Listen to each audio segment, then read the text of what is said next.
Can you tell we're trying something new tonight? Welcome everyone. We're trying a new speaker system here, so we'll see how it goes. So can you hear this? Does this sound okay? Let's see if this works. So the first night of it. So I'm Clyde, one of the Dharma Lit teachers here at IMC Charlotte, and I welcome each of you here. We have about 18 people online and 2, 4, 6, 8, 10, 12, 13 people here. So we've got a good group here for Thanksgiving Eve.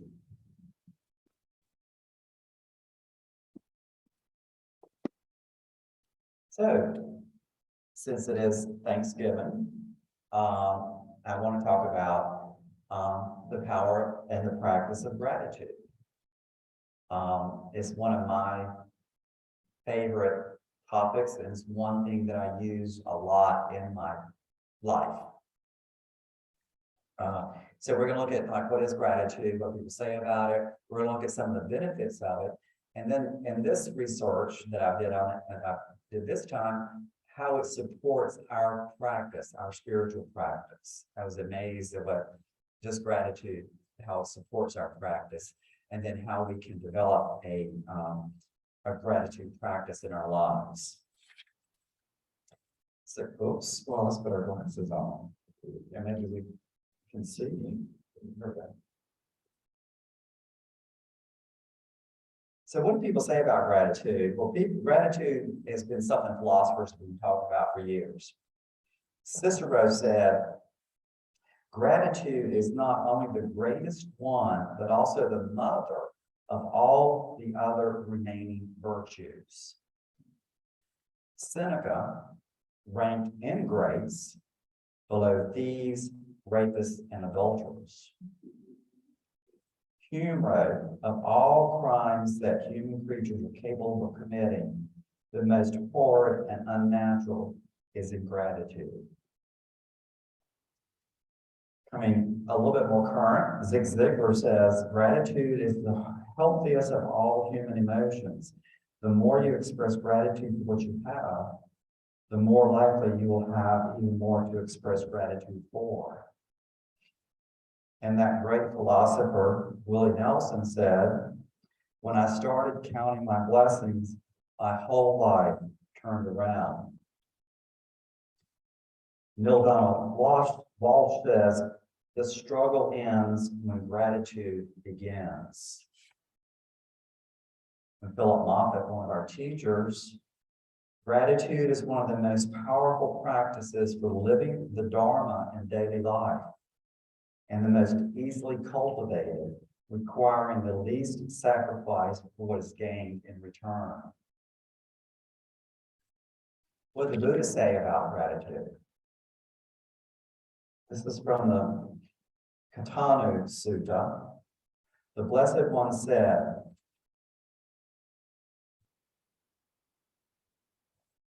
well, there you go. Y'all couldn't see that.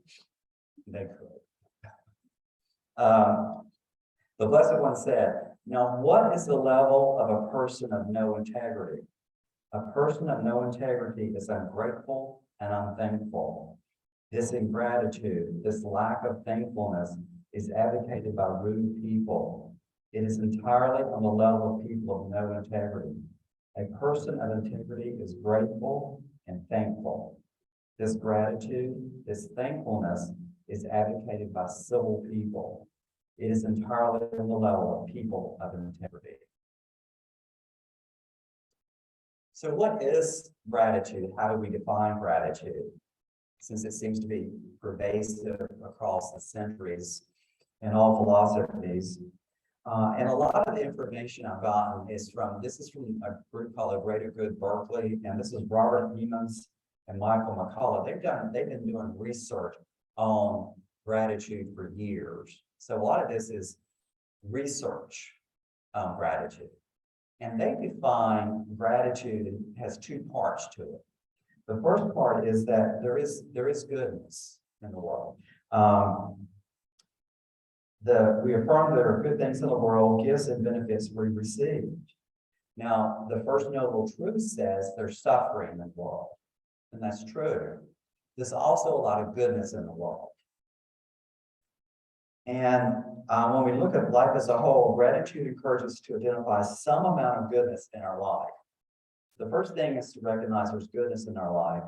The second part of it, we recognize the sources of this goodness as being outside of ourselves. We acknowledge that other people gave us many gifts, big and small, to help us achieve the goodness in our lives. So there's these two parts to it. There is goodness in my life, and it came to me from all these other sources, from other people. Doesn't discount I'm good and I'm grateful and I have these things, but so much of what I have received in life has come from other people, friends, parents, family, people that supported me through the years. Have goodness, have goodness. So that's part of the second part of gratitude. And they've done some studies. So what we know what gratitude is. What are some of the benefits of gratitude practice? They studied more than 1,000 people and found that people who practice gratitude consistently report a host of benefits: stronger immune system, less bothered by aches and pains, lower blood pressure, exercise more and take better care of their health, sleep longer and feel more refreshed upon waking. They are shown to have higher levels of positive emotions. They're more alert, alive, and awake, more joy and pleasure, and have more optimism and happiness. And they're shown to have a higher sense of self-worth. They also feel less lonely and isolated, and they're more outgoing. So these are some things that people have reported after they've practiced gratitude for a period of time. They do these journals and find out this is what people that have a practice report on. And so I'm going to go on a little bit deeper into this and go, okay, this to me, when I read some of these, I don't know if y'all done any studies on the metta, the practice of metta. A lot of it, when we talk about the benefits of metta practice, loving kindness, are the same as these. You sleep better, people like you, you're more relaxed. All these things are some of the same benefits we have. But if we want to look at this from the standpoint, how does this gratitude practice support our spiritual journey or our practice of meditation and mindfulness? And these are just some of the ways that when I was looking through this, it made sense. They're kind of applied. This is how it supports us. Gratitude allows us to celebrate the present. It magnifies positive emotions. In other words, if something good happens to you, instead of just running on past it, you can savor that moment. Just the good feeling of gratitude. I'm thankful for this. It starts to help us to stay in those positive emotions that we just had.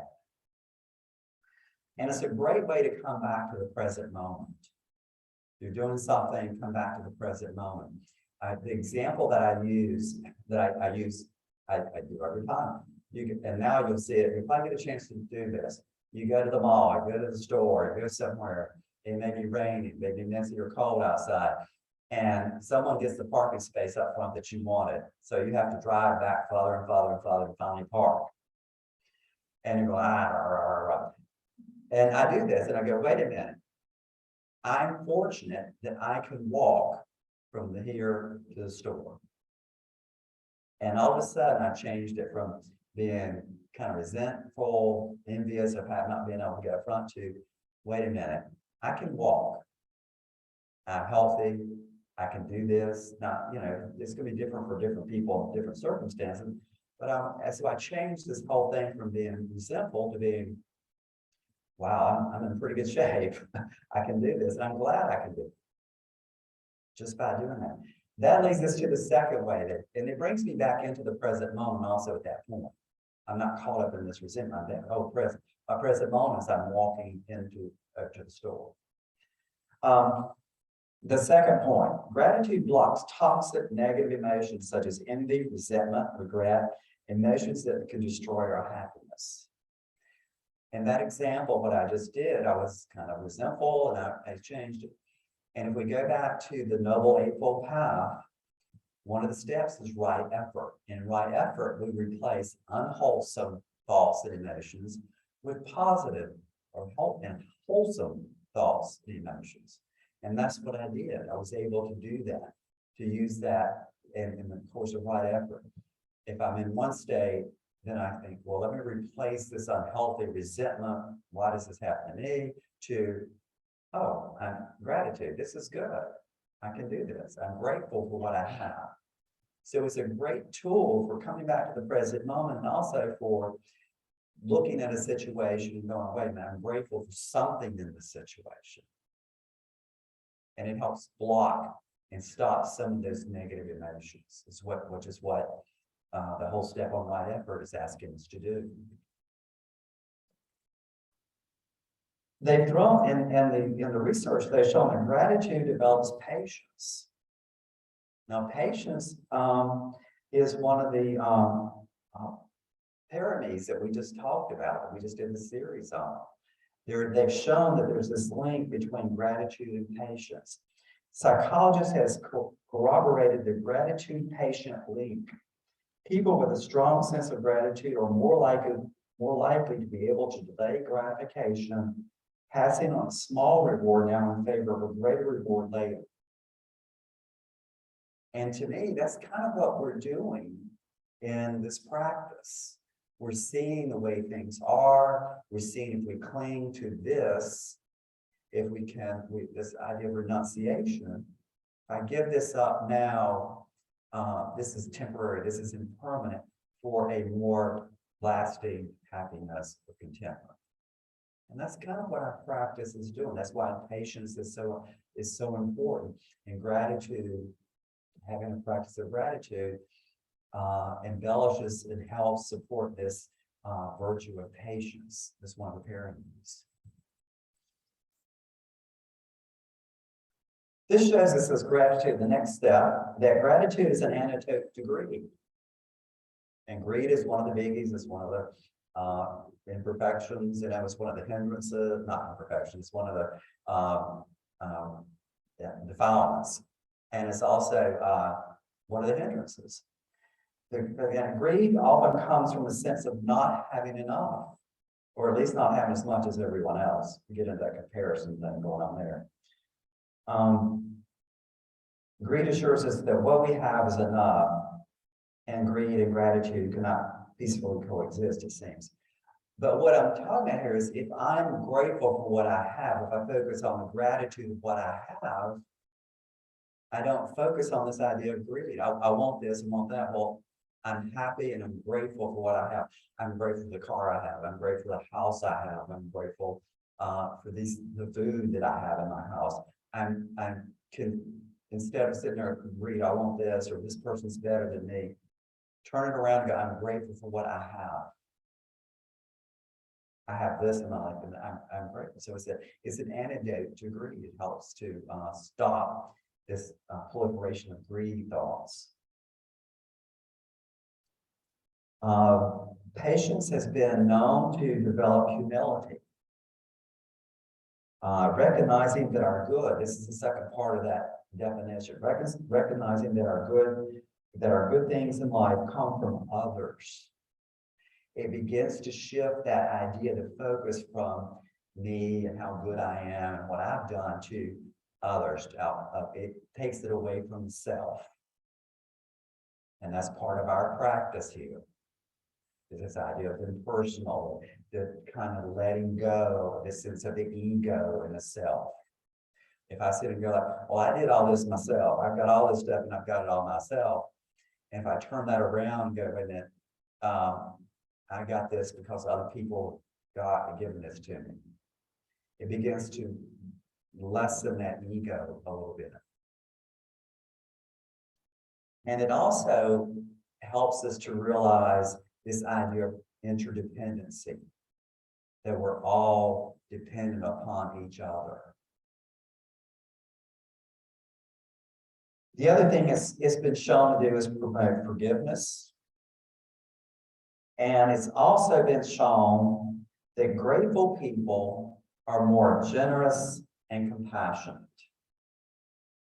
And here again, where generosity is one of the pyramids that we just talked about. And generosity is the first thing, one of the first things the Buddha taught is generosity.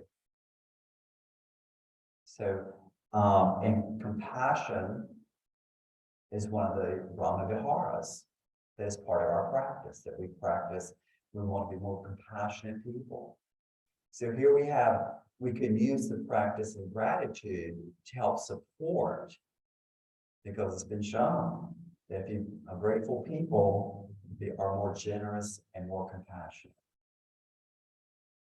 So there's several, it kind of is amazing how much gratitude supports our practice in this way. So if it does, how do I set up a gratitude practice?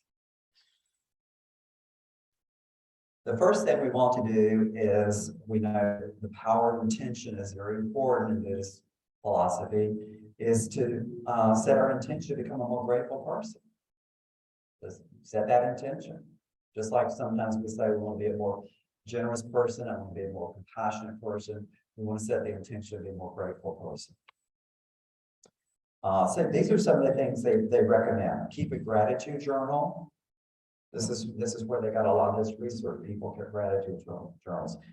3 to 4 things, 3 to 5 things for which you are grateful. It's either every day or every week, whatever sets you up.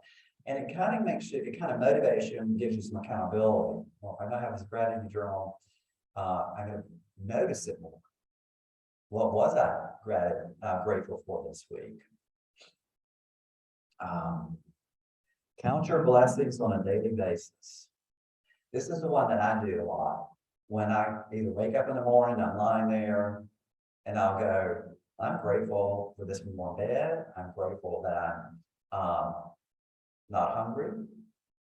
I'm grateful for just having a good night's sleep. I'm grateful for my dog. I mean, count your blessings, or you could do it at night. Someone said, instead of counting sheep, count your blessings. If you're having trouble going to sleep, lie there and count your blessings. Keep it simple. One person, this was Jeremy Adam Smith, talked about some habits of highly grateful people. One he mentioned was, think about death or loss. When you find yourself taking a good thing for granted, try giving that for a little while. This could be a person. This could be, I don't know, an activity, piece of food. You know, give it up for a while, or think of it being lost, and all of a sudden, gratitude can come in for that. I don't have this. Well, I miss it. It'd be, you know, I'm grateful that person is in my life for some reason. I'm grateful this is in my life. So if we think about death or loss, it evokes some gratitude. He also mentioned that grateful people are very specific about their gratitude. In other words, if you tell someone, well, I'm very grateful for you, or I like you and stuff, since I'm very grateful that you were able to pick me up today from the doctor, or to take me to the doctor. I'm very glad that you prepared this wonderful meal for me tonight. He said they're very specific about expressing the gratitude. William Arthur Ward says, feeling gratitude and not expressing it is like grabbing a present and not giving it. So be very specific in your gratitude. And they mentioned about watching your language, that people with that have gratitude talk about language of gifts, givers, blessings, blessed, fortunate. But inherently good things that are done for us on our behalf. That I've received these things, these fortunate things. I'm grateful for having received these things, for abundance. And if we think in terms of this. And the last one here that we should all, because we're in this practice, be mindful of when gratitude arises. And you want to look at this in a couple parts. When does gratitude arise for you easily? Is it certain people or certain situation? Do you easily express gratitude when you feel it? Do you notice gratitude arising and you don't express it? Or you missed an opportunity to express it? Be mindful of that and notice it. Because the other thing, the other side of this, when do you struggle with gratitude? Are you reluctant to feel or express gratitude? Are there people who have given you a lot to you that you have difficult feeling grateful for? And I think part of this is using this gratitude, being mindful of this gratitude rising and not expressing. We might want to look a little bit deeper into that. Why can I not express gratitude to this person? Do I have some resentment or envy or something a little bit deeper that's in my mind that's keeping me from expressing this gratitude? So we can use the practice of gratitude to look into our mind state and go, do I have an unwholesome mind state hanging around in there that's keeping me from expressing this gratitude? So we want to be mindful of when gratitude arises, or when it, what do I do about it? Or when it's not arising, when it seems to be a good situation for it to arise. You can use gratitude, I think, to get through some of those negative mind states.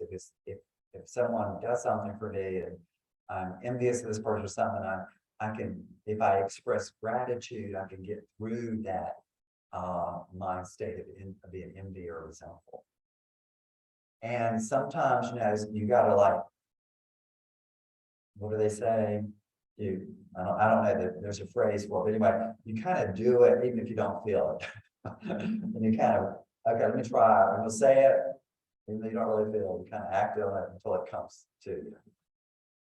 So those are some of the things that this practice of gratitude can help support our practice. We can use it to stop unhealthy mind states.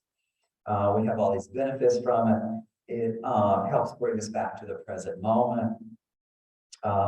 It helps develop, this is the thing that I got, it helps develop some of these other virtues and characteristics that are in our practice, like patience, humility, and generosity, compassion, that are part of, that we've been working on and been wanting to develop as part of our practice in our journey, so we can use gratitude to help support and develop these other virtues.